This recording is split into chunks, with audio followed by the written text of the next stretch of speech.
Assalomu alaykum, kanalimizga xush kelibsiz.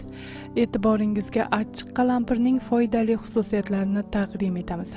Demak, yurak va qon tomirini himoyalaydi.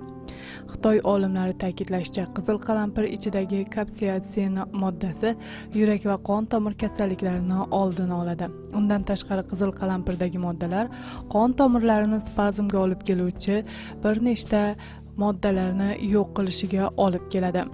Shuningdek, bosh miya, yurak va boshqa organlarga ham yaxshi ta'sir qiladi. Semirishni oldini oladi. Yuqori kaloriyali ovqat ortiqcha kilogrammlarni to'planishiga olib keladi. Ushbu taomlarni esa achchiq qalampir bilan iste'mol qilinganda moddalar almashinuvi tezlashadi va vazn ortishiga olib kelmaydi. Shamollashni oldini oladi.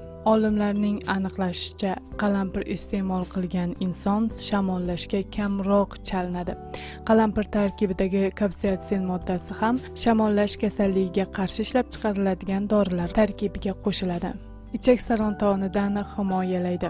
Jigarni himoyalaydi. 2015-yildagi izlanishlarga binoan kapsaitsin jigarni fibrozdan himoyalashi isbotlangan. Olimlarning aniqlashicha, achchiq qalampir hayotni uzaytiradi.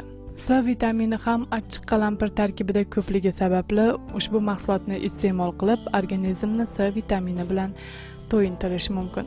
Ko'krak bezi saratonini davolaydi. Hozircha shular. Kanalimizni kuzating va doimo sog' salomat bo'ling. Hayron.uz kanali faqat siz uchun.